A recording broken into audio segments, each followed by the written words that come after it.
Matt, what's going on, man? How you doing? Oh, pretty good. A little chilly, but good. Yeah, you're out in Colorado right now, right? Yeah. East of Kiowa, so about an hour and a half, 2 hours southeast of Denver. Nice. We're talking a few days after Christmas. We tried to do this the other night, and they had a storm rolling through. So uh, Matt and I were operating on like a 5 second delay when we were talking, but right now everything's so much more clear. Um, I want to just say for everybody out there, this story is a really great story. Matt and I came in contact with each other over social media, learned a little bit about Matt, served as the United States Marine, rode a horse from uh, North Carolina around the area of Camp Lejeune all the way out to Camp Pendelton. And it's a really, really awesome story. Wanted to bring it to you guys. Matt, uh, number one, could you just talk a little bit about how you ended up in the Marine Corps, where you were from, and that kind of stuff? Yeah, I wound up in the Marine Corps after I went to the University of Kansas for a semester and had a really, really, really good time. And that's how I wound up in the Marine Corps. No, my grandpa, he was a Marine. He was there at Petaloo, Okinawa. Um, the who's who of Marine Corps battles, and so it was always kind of there. But I think it took that 0.75 GPA at KU to really give me that push. Uh, it wasn't for lack of, as a buddy of mine says, intellectual horsepower, but more a effort to try to achieve the level of partying that's necessary to be in the barracks.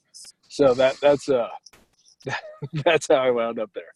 And I joined actually in June 2001, and so right before 9/11 and all that. And so I remember calling up my recruiter that morning of 9/11. I was like, "What do I do?" He's like, "Get your ass down here. You got to run." So because I was kind of a fat kid. So That must have been pretty crazy, joining up, in June 2001. I joined in 1999. And then, 2001 came around and it was very different afterwards. What was it like for you? When did you end up heading to boot camp? I went to boot camp December, God, what was it, 16th or 17th, 2001. And Mm. I feel that group of guys was really, really special, because I think the vast majority joined November 12th or September 12th, and so it was, I think it was a different group, one that normally wouldn't enlist, but they did. And I think it was kind of special, it's, I think we were a little bit older than the average, 18, 17, 18-year-olds that went in, and I don't know if that lended a little bit of maturity or, well, hell, I mean, what 20-year-old is mature, but No, no. comparatively to a 17-year-old, man, they're Yeah, the old man. But I don't know. It was a really cool group. It was a really cool group. So that's awesome.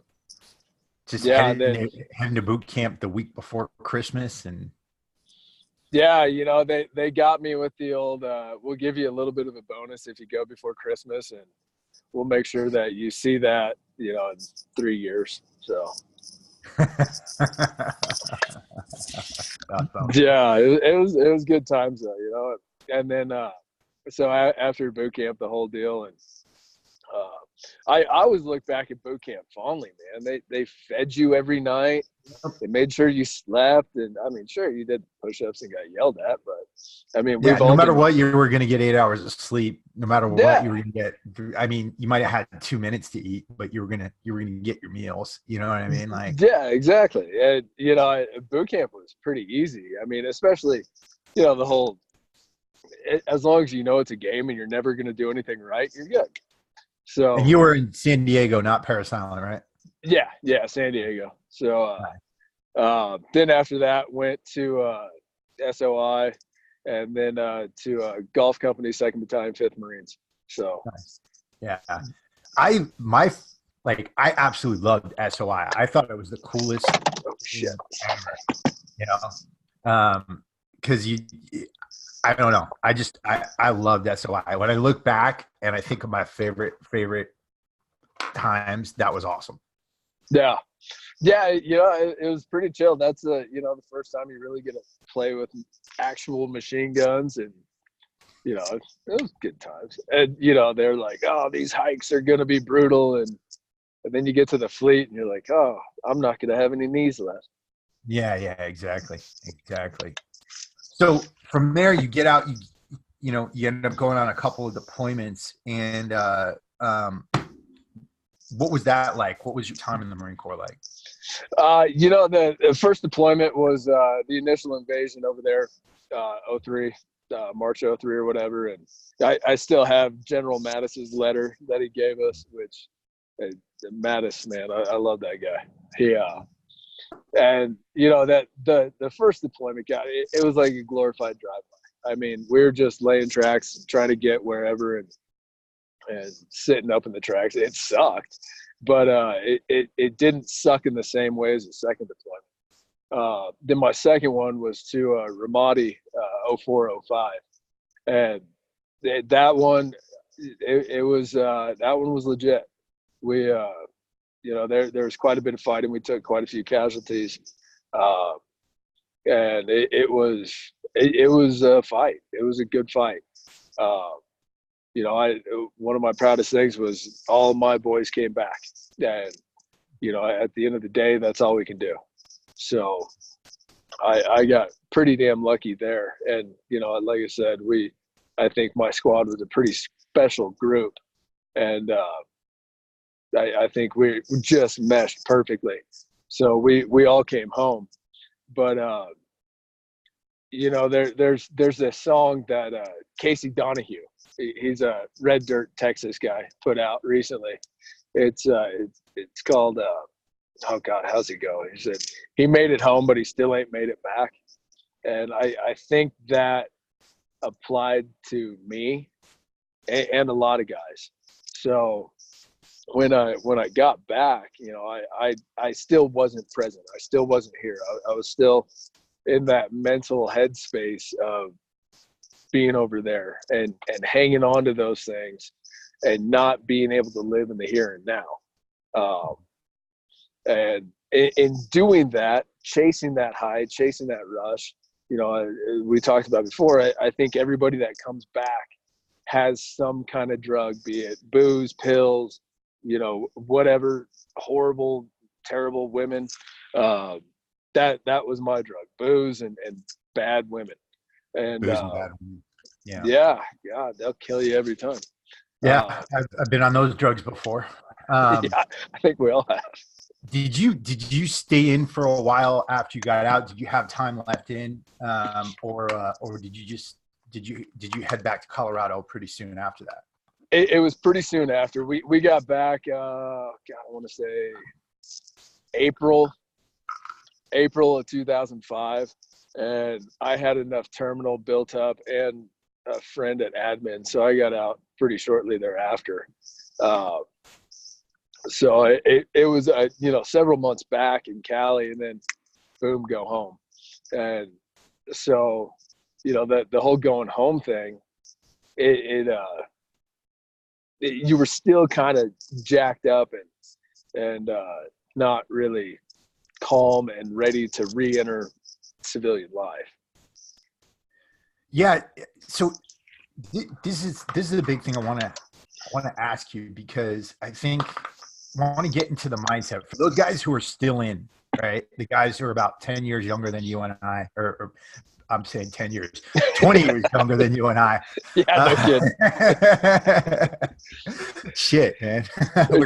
Time rolls, dude. Yeah, man. The guys who are 20 years younger than you and I hate saying that, but your mindset getting out at that point, what were you thinking? Were you thinking, all right, I'm just going to go on, going to move on with my life. I'm going to go find booze and women in other places. I'm going to, just do it with more freedom, have more money, that kind of stuff. What were you thinking there? I think part of it was, you come back and you honestly believe that, you know, everything is going to be so much better. Life is going to be so much easier. Women are going to fall at your feet. People are going to buy you drinks. You're going to have some phenomenal job just because you got shot at. And, and that you're special. And the thing is, yeah, we are special in our own right, but nobody owes us a damn thing. No. And we have to, one of the things that I think, especially with Marines, once a Marine, always a Marine, which, yes, that's true. And in a way that's bad, because you cannot throw a 80-pound pack on my back right now and tell me to go hike 20 miles. I will die. I have to become something else. If I'm always just a Marine, then I'm that dude that's, decked out. I have all the bumper stickers and all that, and I've never moved forward in my life. I've never made progress. I never finished the race. I'm stuck back there in 2005, which is friggin', 15 years ago now? Yeah, don't remind me. Yeah, it wasn't 20 years ago. It was 1980, right? But we don't move forward. We get stuck. We get stagnant. And I mean, rules of a gunfight: move, move, move, move. And when we're not moving, when we're stuck in the same identity, then we just spiral. We go downhill. We isolate. We find negative things to just fill our lives with, and we don't actively participate in our lives in the present. Yeah, I remember, I think like after 9/11, right? Because I was in earlier than that, and I came from New England, right? And in New England, joining the military is an act of revolt, right? Because your friends, your family, everybody's talking about college, right? Like and when you come from a state like Connecticut, and Connecticut's like a foo-foo state, you know what I mean? Like, I used to be ashamed to tell people I was from there, and there's nothing to be ashamed of, right? If you're from Connecticut, there's a lot of great people, a lot of awesome, but I came from Fairfield County, the richest zip code in the country, like more rich than Beverly Hills. I wasn't rich. My mom, was a single mom, but my mom always was like, she came from the Vietnam era. She didn't want, when she heard I was joining the Marine Corps, she tried to chase me around with a broom, tried to break my leg, that kind of stuff. Right. And my friends, they had no love for it. They were like, you're an idiot, you know? And even though I was joining in 1999 when nothing was happening. Right. After 9/11, what I noticed was like, the tone kind of changed, right? With a lot of stuff. And a lot of the guys who were going in, I think that they wanted to serve more. And I respected that so much, but they also expected more. Yeah. They didn't expect that they expected that they were going to be treated a certain way. They expected that the country was going to have a certain amount of gratitude and that was going to last forever. Yeah. And the thing was, like, I had a little bit, I wasn't that much older, but I had a little bit of knowledge of what had happened before. And I knew at a certain point that was going to run out. And if we got into a long engagement over there, there was going to be guys coming home without much support. And that's one of the things I think I noticed early on. And I think that a lot of guys, they came back, and I fell into it too, came back with chips on their shoulders, thinking, hey, if I'm going to go to school, right, I'm going to use this post 9/11 GI Bill. Yeah. I'm going to be a superstar on campus. Girls are going to love me. When if I go into the civilian world, if I go into a civilian job, people are they're going to automatically want to confer leadership status upon me, that kind of stuff. And it doesn't work like that. At every stage in your life, there's new shit you got to learn. You got to learn. You can't expect people to adapt around you. You got to adapt around people. And you can't have that mentality that says, hey, I'm just a pissed off veteran. I'm going to friggin', I'm not going to change. I've been hardened by combat, that kind of stuff. And people can't do this, you know, to me, like you've got to be willing to be a human being and to you know, learn. Right. You know, and I think, like, you know, my grandpa, for example, and that whole generation coming back from, you know, the Pacific Theater, you know, fighting the Nazis in Europe, all that stuff, that what they did was absolutely hell. I mean, you know, just look at that Peleliu. God, they lost more guys on Peleliu than we have in Iraq. I haven't checked my figures, but anyway, but those guys, they came back, and what did they do? They put their head down and they went to work. Yep. Now, granted, at the same point, they didn't deal with a lot of things that they should have. You know, it wasn't the way, but they moved forward, and they, you know, I'm sure a lot of them developed a lot of unhealthy coping mechanisms along the way. But I think that's one of the things that our generation is lacking, is put your head down and go to work. And, you know, sometimes you just got to push through.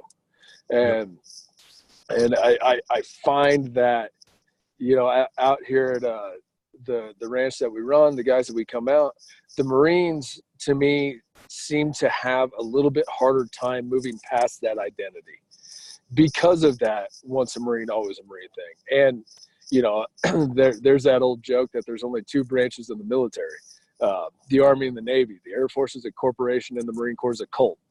And it's absolutely true. And it is so much your identity that it's hard to get a new one. And we need that. We need a new identity. Yeah, and there's got to be healthy ways of incorporating that too, you know. I mean, I'm no one to talk. I mean, I got the flag right behind me. My whole room's kind of decked out here. I got pictures of me over there, that kind of stuff. But, like, I mean, there's got to be healthier ways of incorporating it. And I think another thing to remember is this, you know, no matter what, like when you think about those guys from World War II, Korea, Vietnam, no matter what, we had it a lot easier than them. We did. Yes. I mean, like, and I mean, I don't know about you. I mean, I watched an entire freaking season of Sex and the City on deployment. Like, freaking, you know, like, I mean, we had shit. Like, we had luxuries. You know what I mean? Yeah. Like, it's fucking that luxuries that a lot of the. I mean, you think about guys in Battle of the Bulge, like, freezing their asses off, losing fucking fingers and shit like that. You know what I mean? Like, that's that. I mean, I think our minds couldn't comprehend that, you know? No, you know, and like during the initial invasion, I mean, during the push, we you know, we really outran all of our supplies and everything. So, I mean, yeah, we were sharing an MRE between two guys over 2 days. And, you know, you had one little thing of water to last you the day. But at the same point, it was still food. It was still water. You know, we didn't shower for 60 some odd days, but I got, you know, some friends that don't shower for 60 days. Yeah. But I mean, you couple that with, God, I mean, that trench warfare, that being in the jungle, just, it was nothing. We had a roof, you know? Yeah. So. Or reading about or listening to like Dan Carlin's description of World War I, right?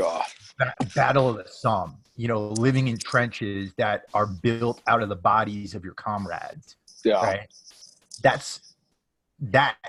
For 2 or 3 years, right? Not 6 months, not a year, for 2 or 3 years, right? That is insane.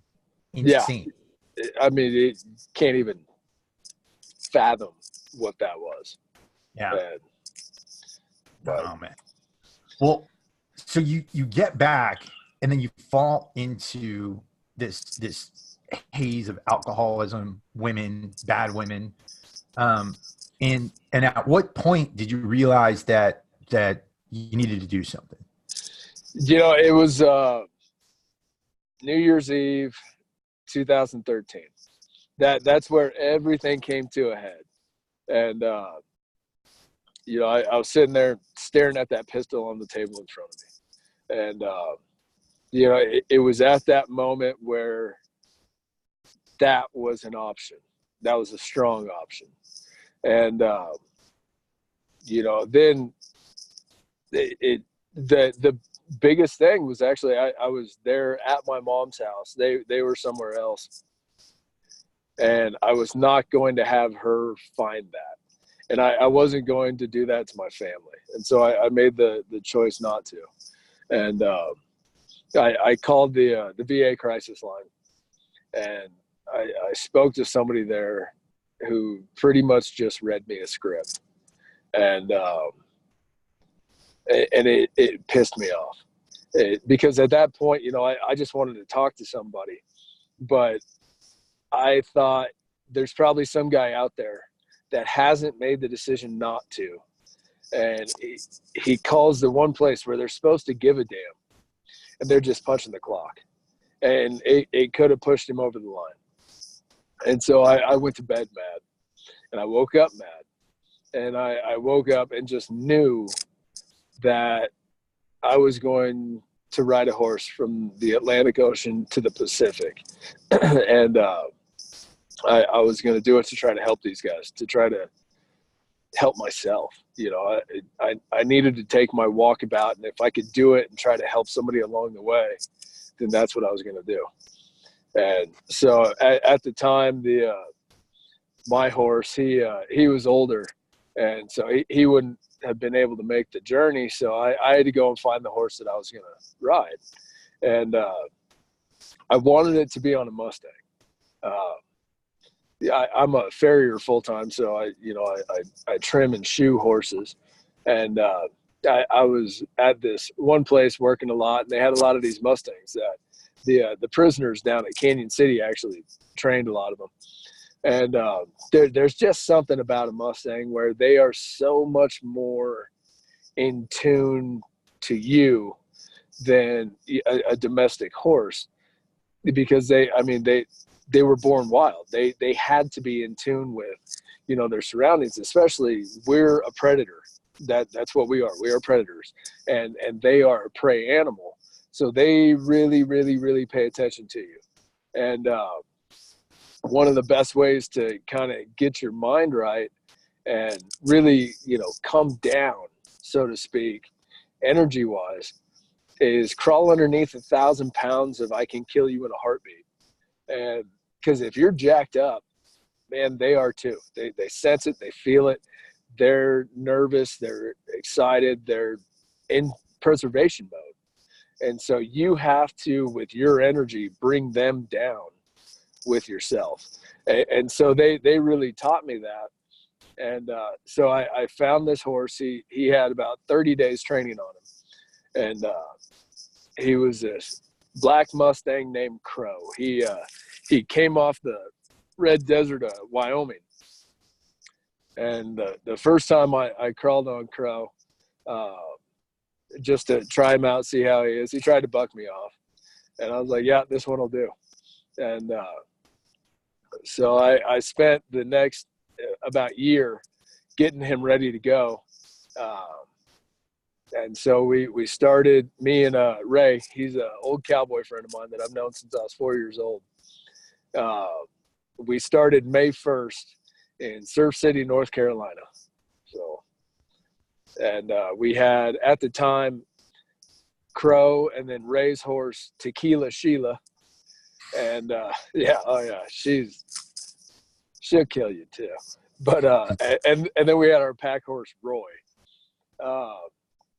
And these horses like Crow and Tequila Sheila, they do really good if you ride them 10 miles a day every day.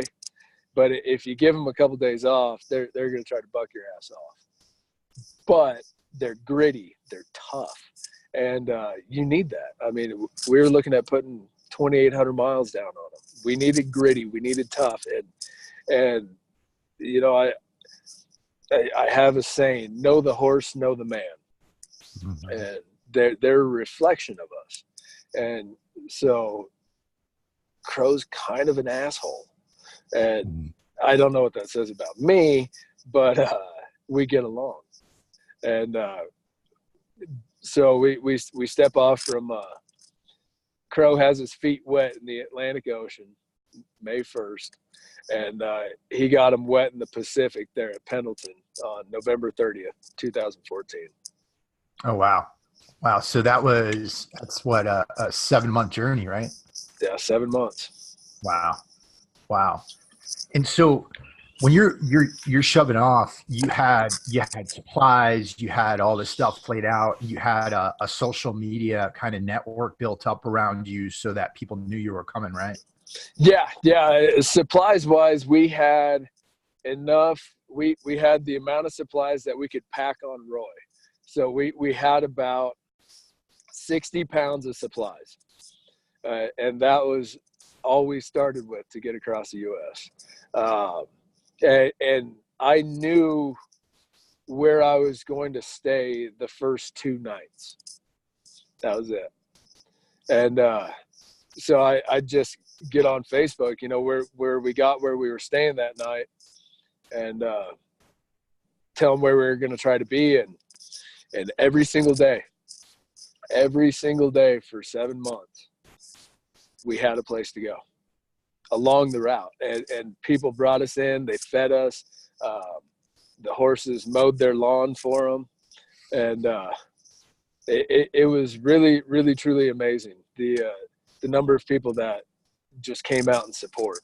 And, there was only one night where we just had an open field to sleep in. And that was on the 4th of July. And we were 7 miles east of the Mississippi River. And I told you the story the other day, but I love it. This, me and Ray, we settled in to have, our 4th of July dinner of peanuts and hot water. And this guy pulls up. He found out we were there. His name was Jerry Brown. And Jerry brought us Mississippi barbecue, 2 cold beers, and a couple cots. And he said, I brought some cots for you. I said, oh, Jerry, we're all right. And he goes, boy, have you ever slept in the Delta? No, Jerry, I haven't. He goes, do you like sleeping with water moccasins? I said, no, Jerry, I don't. He goes, take the cot. And so we slept on cots that night. But the rest of the time, we just throw a bedroll out on the ground and sleep under the stars. So. He's right, man. Camp Lejeune, few guys would wake up with snakes in their sleeping bags. Yeah, that's horrific. I hate snakes. Man. So your route, when you took it, you went from North Carolina, you went south first down to Georgia, right? And then I hit North Carolina, South Carolina, Georgia, Alabama, Mississippi, Arkansas, Oklahoma, Texas, New Mexico, Arizona, California. Nice. And so when you crossed the Continental Divide, you told me this the other night, you weren't at that high of an elevation. You kept it down to like 7,000 feet, right? Right. So they're in the Southern Rockies there. So we crossed at, I believe it was Pie Town, New Mexico. And it was only like 7,000 feet. So it was just kind of a gradual hill. Instead of like crossing here on I-70 in Colorado, that would have been a little tougher. So, I mean, it was tough enough. No need to make it harder. Now, you said you met some interesting people along the way, and you met one particular interesting person that had a huge impact on your life. And since then, you want to talk about that a little bit? Yeah. So we were riding into this barn training facility in Alabama, and these 2 ladies, they had set us up, and Sue and Cassie are their names, and they got their friend to go get beer and pizza for me and Ray that night. And she was like, I don't have any time to do this. And they go, just do it. Just run it by real quick. And so this gal pulls up to the barn, and she was actually training out of there. And she steps out of the truck with beer and pizza. And I looked at her and I said, well, you're the prettiest girl I've seen this entire ride. And she goes, yeah, I bet you'd never say that. And so we kind of hung out a little bit that night and kept talking a little bit. And then she actually wound up joining the ride in Oklahoma because I was going to give Crow a week or so off. And so she brought me her mare. And so she was going to take Crow down to Texas to just kind of kick him out on pasture for a week or something, then bring it back to me. And racehorse, Tequila Sheila, the day she was going to leave, wound up stepping on a nail going down the road.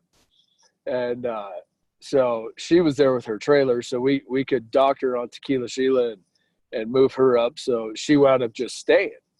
And so she finished the ride with us from Oklahoma to California. And then she moved back to Colorado with me. We got married a year to the day after we met. We got a 2-year-old son, and we are having a baby girl tomorrow morning at 9:30. That's amazing, man. So, congratulations on that, man. Yeah, we're pretty excited. So life's about to change yet again. So tell me a little bit about Ray, because he sounds like an interesting character as well. He was your partner for the whole ride, right? Yeah. Ray rode with me all the way to California, and then let me and Kristen finish. So Ray is about as cowboy gets. He was born up in the border of South Dakota. He's 70 years old now. He's tougher than old boot leather, and you know, he grew up cowboying all across the West. The biggest ranches he's worked. He at 70 years old, he's calving out first-year heifers on the biggest ranch here, and you know, he's still riding colts, still putting first rides on colts, which is a young man's game. But don't tell Ray that. And he's as tough as they come. And so when we were getting the horses ready, I was going to do it myself, and he was helping me get everything ready and doing all that. And while I was working, he'd go out and put rides on Crow and get him legged up. And he one day he said, I got to ask you a favor. Well, what's that, Ray? He goes, can I go with you? I said, well, and I don't know if you've ever seen Lonesome Dove, but I said, well, Woodrow, let's go to Montana. And so he rode with me, and I was dang glad to have him along, you know. He's just tough old cowboy. That must have been important to have somebody like that with you, you know, who could kind of gauge everything a little bit and keep you sane, keep you from doing stupid. You know, because riding, putting down 15 miles a day, you know, in the East especially, it turns into long, kind of boring days where, you know, you have a lot of time to think and a lot of time to reflect. But then there's also times where you have the opportunity to really just try to drive each other nuts. Like, I think we were riding across Arkansas, and it was, you know, July. And I asked Ray, I said, you know, I think we need some music. And Ray's like, where the hell are we going to get music? So I started singing Jingle Bells at the top of my lungs going down the road. And he tried to ride away pretty quick after that, but I caught up to him. But it was fun. We had a lot of philosophical conversations and a lot of nonsensical ones too. It's just like the Marine Corps. You sit down, those long hurry up and wait moments where you sit down and just talk about whatever, right? Yeah, you know, and if you do it in different accents, there's more people in the conversation. So that's amazing. Different. What type of accents did you adopt? Oh man, there's the Russian, there's the Scotsman, there's the Aussie. There's this one special creation I came up with a long time ago. Elroy. Elroy's kind of like from Appalachia. He lives in the backwoods, doesn't have running water. Kind of weird, but it's just things to pass the time. That's awesome. So that's awesome. And you met a lot of other interesting people along the way too, right? Like a lot of veterans came out and showed up, and a lot of people came out and showed up just to try to help you guys out, right? Yeah. Oh yeah. Every day. And I think we were talking about that story the other night. We were in this place called DeVal's Bluff, Arkansas, and you can fit it, in a parking lot. And this is where, we were riding into town, had this, it was a long, hot, sticky ride. And the guy that was going to put us up that night, I talked to him on the phone the day before, and, just didn't get a warm and fuzzy from him. He kind of seemed like a very big fish in an incredibly small pond, and, very self-important. And we pulled into town, and I called him. I said, all right, just shoot me that address, and we'll be there pretty quick. And he was like, no, I'll come down and meet you. I said, well, if you could just shoot me the address, I'd really like to get the packs off these horses. They're hot, they're sweaty, and I need to take care of my mounts. And he said, no, I'll come down and meet you. And hangs up. I'm like, well, that was kind of rude. And at the end of a hot, sticky day, that's strike one. And then he pulls up in his truck and doesn't get out of the truck and just waves us over. I'm like, well, that's kind of rude. And I guess that'd be strike number two. And my patience was getting a little bit thin at the end of the day anyway. And we had a guy helping us that day. And he walks up there to say hi to this guy, shake his hand. And he goes, so are you one of the riders? He said, no, I'm just helping him. And he waves him away. Just shoos him away. And I saw that. Well, that was strike three. And so I rode up there. I said, we found somewhere else to stay. I sure appreciate it, though. And rode away and rode up to Ray. And he said, so we got somewhere else to stay? I said, not yet, but we'll find one. And so I put it out on Facebook where we were and where we were trying to be somewhere real close to there. And so we start riding west. And the guy comes back. And he gets out of the truck this time. And he says, I need 5 minutes of your time. And Ray pulls his sleeves up, looks at his watch, and goes, you're on the clock. And Ray's kind of a crusty old cowboy. And so then this guy puts his hand on Tequila Sheila's neck. And cowboy etiquette says never touch another man's horse without asking permission. And so Ray just goes, nope, puts his heels in her belly, and off they go. And so I'm stuck there with this guy. And he said, I got this house all cleaned up for you guys and this and that. I said,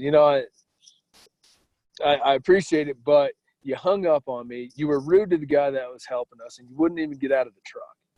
And he said, I never hung up on you. I said, no, you did. He said, are you calling me a liar? And I'm still on Crow, and I lean over. Like I said, it's the end of a long, hot day. My fuse is a little short. I look down at him and go, I'm calling you a liar to your face. And big fish, small pond. No one's ever talked to him like that before, I don't think. And he just kind of melted away.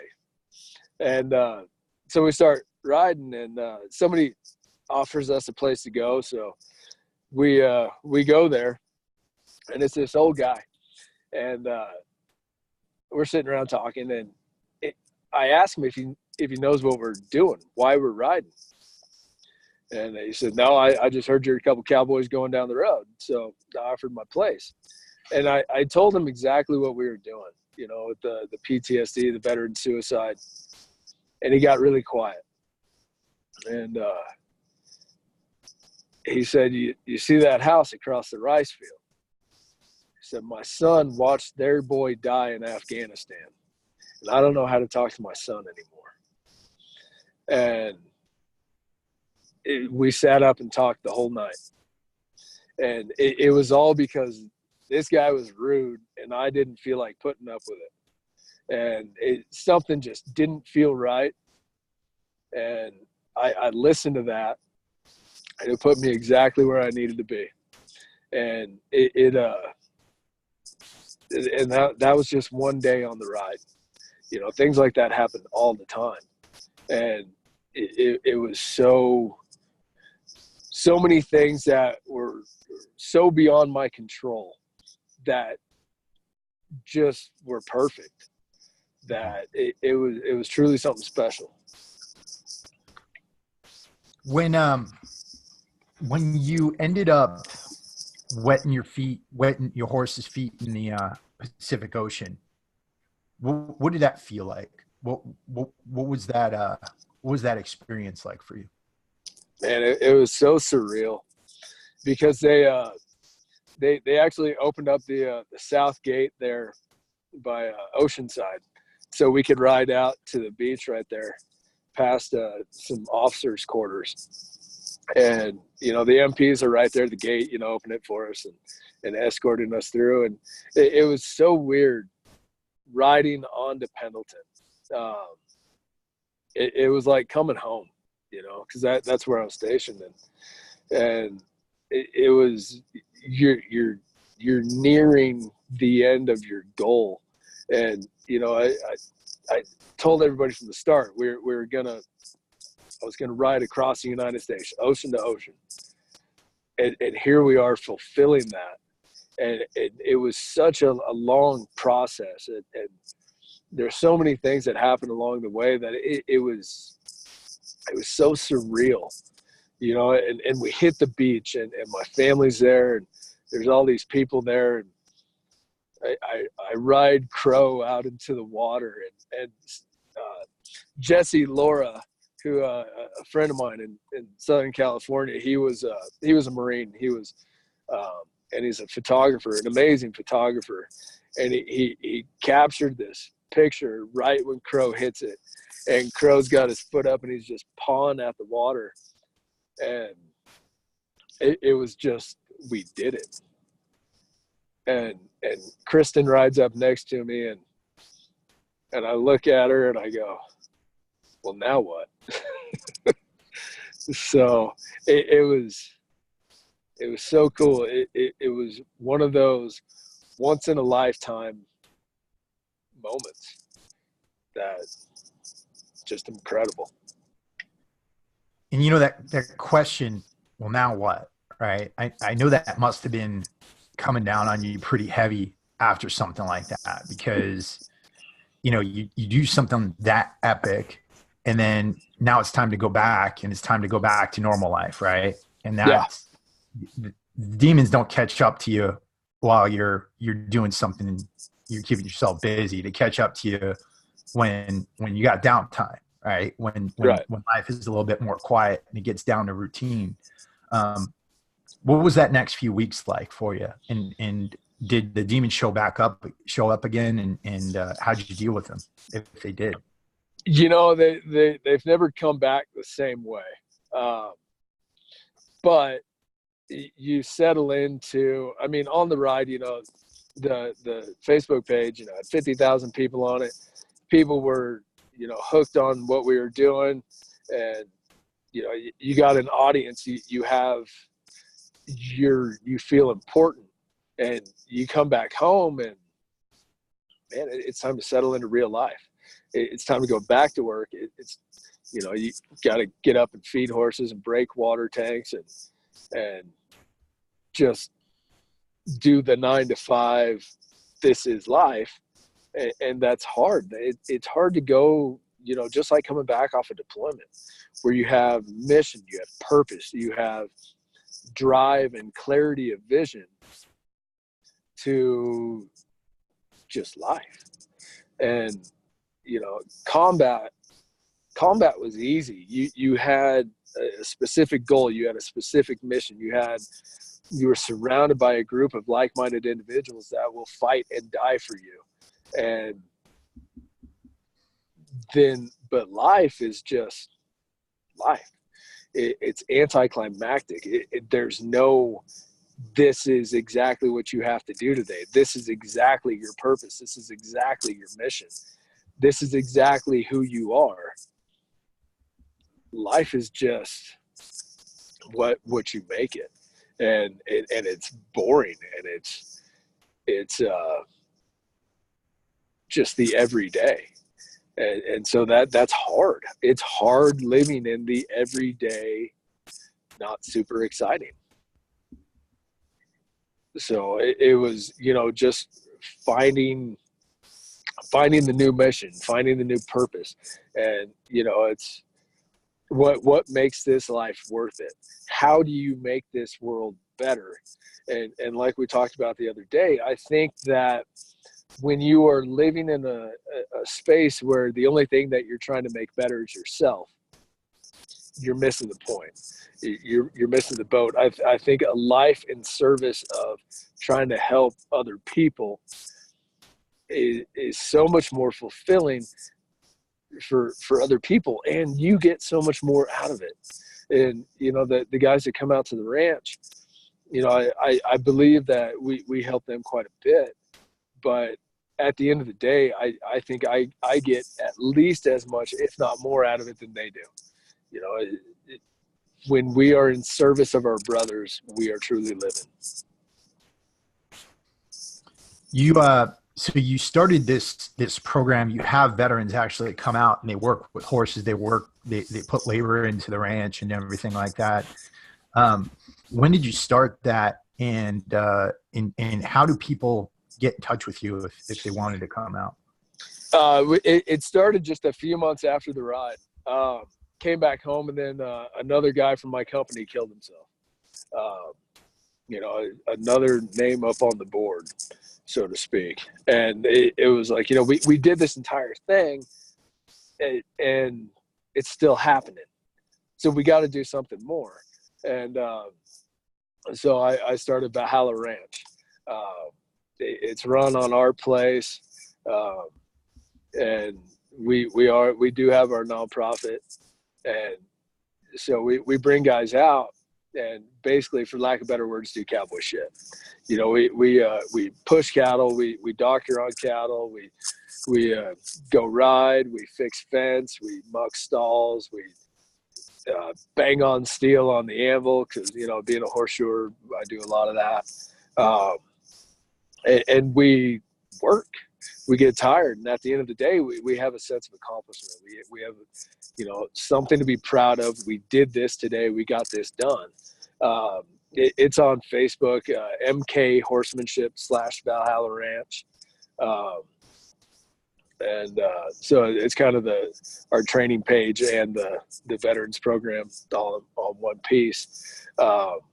And basically, it just sent us a message on there. And I've had a lot of guys ask, because I'll call them up and we'll talk about things and, where they're at, what they're wanting to do. And they're like, is there an interview process? Do we have to submit our DD-214s and all this? And I go, no, we're doing it right now. We talk on the phone and go from there. And, we're very, there's not a ton of structure, which I find is good.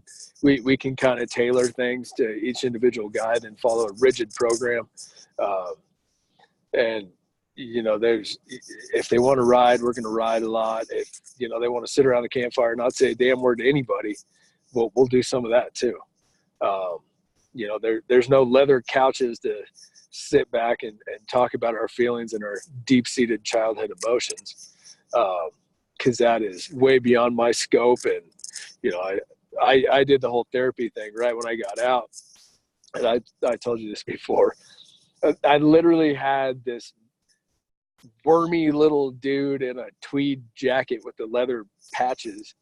And he'd sit there. He had a list too. It drove me nuts. And, I'd sit there and talk about Ramadi, and he's like, I understand. I'm like, the hell you do? There's absolutely no way you understand any of what I'm telling you. And, out here, I can look these guys in the eye and say, I understand. And I think that goes a long way. You know, we're brothers. You know, we may not been in the same unit, but we're brothers and sisters. You know, I'm not a sister, but yeah, it's almost 2020, man. There's the options are endless, but you know,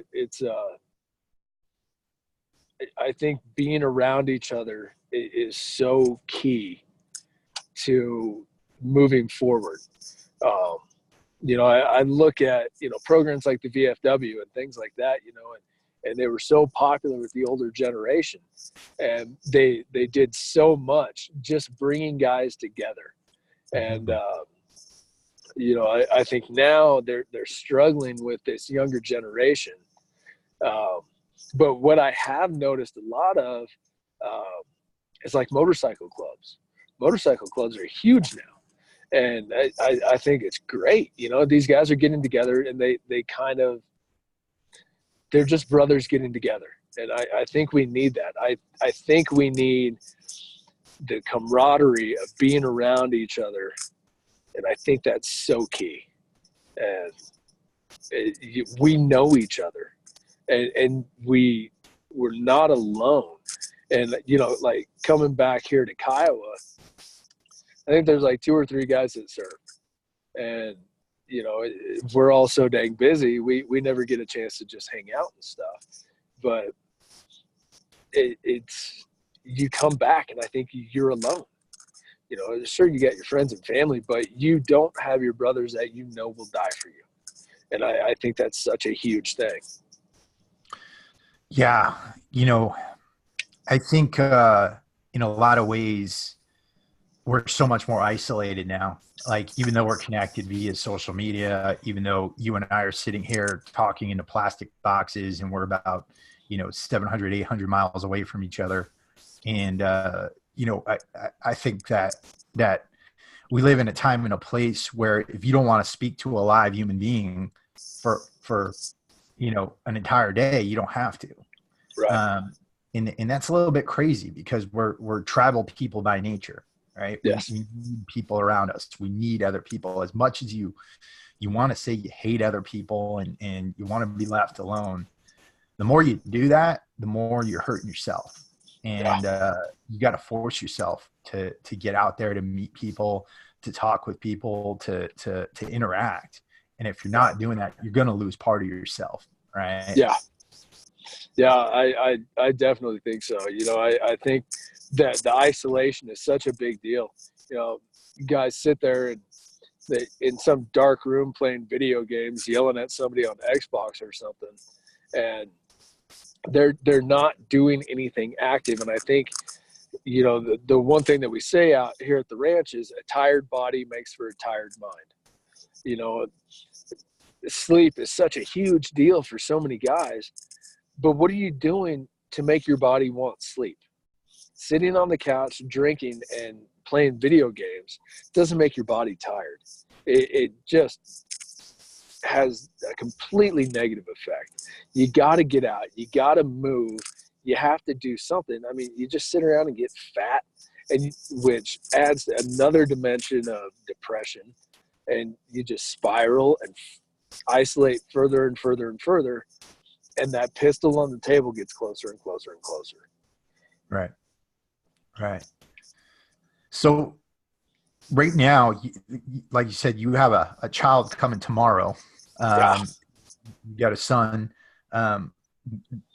What's next for you? What, working on the ranch, bringing these veterans out? Anything else you're working on right now? I'm a sheep farmer now. Mm-hmm. That was not my decision, but so, you know, there's always something new. No, we had a couple bottle lambs here last year, and it was such a pain, and I swore I was never going to do it ever again. And but then they came back from the locker plant in these little Ziploc baggies, and they were so good. And so we're in the sheep business now, and you know, it's not majorly. We only have, you know, 10 head of sheep, But it's cool. You bring guys out, and there's baby lambs running around, and we're having to do things with them, and going down there and helping these lambs be born, and we're always having colts born at the place, and we're bringing life into the world, and it's cool. It's a good change of pace, and we stay busy out there, and especially guys coming from town, they don't see open spaces, and they don't see farm animals. They don't really do these things and get their hands dirty and get back to the earth, and they don't see where their food comes from. And I think it's huge, that my freezer's full of meat right now that I know exactly where it came from. I know exactly what it was doing. And it's a connection to the ground that I think is huge. And being an active member in what we're putting into our bodies and responsible for it. And, I don't have my squad that I'm responsible for anymore.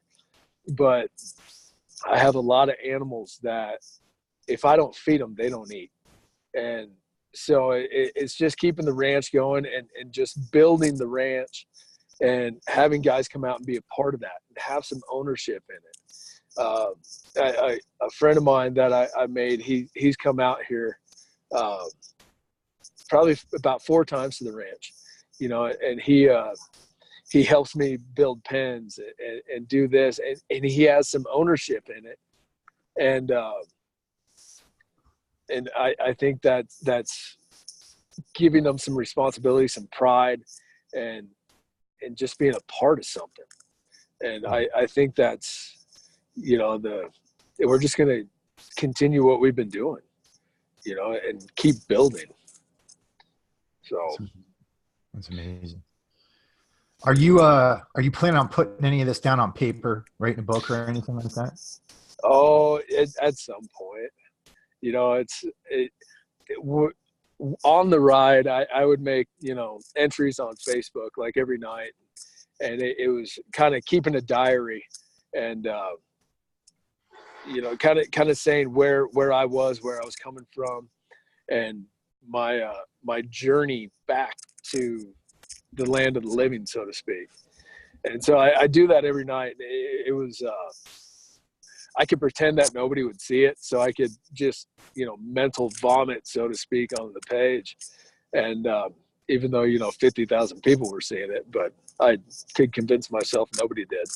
And when we got to the end of the ride, I said, I said what I had to say, and now it was time to go live my life. And that's kind of been where I've been at. I kind of said what I had to say, but it would be good to put it down on paper. And Kristen, she tells me that frequently. And one of these days I probably will sit down and just put it down. Yeah, I think you should, man. And I think one of the things you got to remember, it's not for you.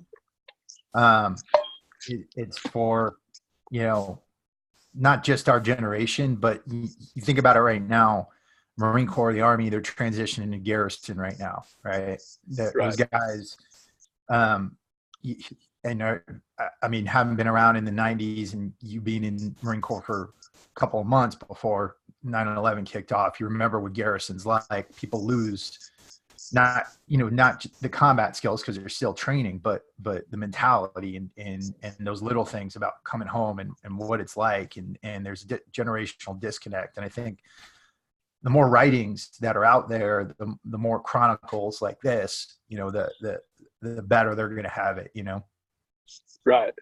Yeah, you're right.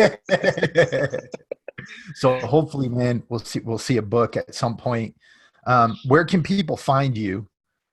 Where can people find your ranch?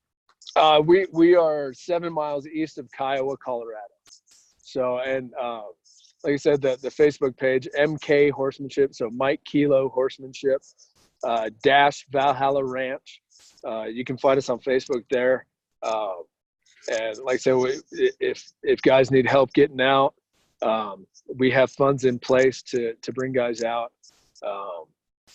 and pay for everything while they're there. There's no cost at all, nonprofit. So it's our little way, and so that's where you can find us. And we're probably going to be in a little bit of a hiatus here, with little girl coming. So probably take a couple months off just to get life back to normal. And it's cold and frigid and nasty, and nobody wants to go ride in 11 degrees as it is right now anyway. So. Well, that's awesome, man. Number one, just want to acknowledge you. I think that what you did is absolutely outstanding. I mean, it takes will, it takes courage. It takes knowing yourself and knowing what you need, right? And I think that's a huge factor for a lot of guys, is just admitting that there's something wrong, that they need to go out there, find a way to fix it. And that's amazing that you were able to do that. That's our biggest challenge at the ranch, is that the guys that really, really, really need it, they're not reaching out. They're not looking for help. And that's a symptom that I think we all carry, coming from that environment, that any admission of supposed weakness is a bad thing. And saying I need help is a bad thing. And if you don't reach out, if you don't get help, and if you are in that spot, you will wind up dead, one way or another. There's no ifs, ands, or buts about it. You'll either drink yourself to death, overdose, get in the car drunk and kill yourself, or God forbid, kill somebody else, or sit there and put that 45 in your mouth and pull the trigger. It will happen. One of those things will happen if you don't get help. And it sounds, a little bit of warning like, but it's true, man. We've lost more guys since we've been back out of just my unit than we did overseas. And that is freaking shameful. And it's something needs to happen, and it starts with ourselves. Nobody can make us better. We can only do that ourselves. We can get help along the way, but we have to make the decision. We have to make the effort to put that foot in the stirrup, throw a leg over, and ride. That's, that's a metaphor. But, every posting that I had on Facebook, I would end it the same way. And it came from this one night in South Carolina where this nasty, nasty storm was rolling in. And those rainstorms down south, man, they just, like Forrest Gump said, that water just came up from underneath you. And it was a nasty one, but I made the decision that night that we were going to ride the next day. And said, come hell or high water, tomorrow we ride. And that's how I'd end every night. Tomorrow we ride. Because we said we would. And so I think that at the end of the day, before our head hits the pillow, we got to say, tomorrow we ride. We get up, we do something. We make ourselves better tomorrow. And the next day, and the next day. We make ourselves better every single day. And we put down more tracks. And we get closer to the end of the journey. Yeah, that's a really great way of putting it. And, I want to remind everybody out there too, you might think there's not help out there, but there is. There are currently 433,000 active charities just dedicated to veterans alone. Wow, 433,000. Including what Matt's doing, including numerous other ways that you can reintegrate yourself back into the world. And we try to cover a lot of them here. You know, my friend David over at Listening Post Air, he's compiled the database with a lot of links where you guys can go and you know, just realize that the help is out there. There's human beings out there who want to help you, and you know, you're not alone in this. So,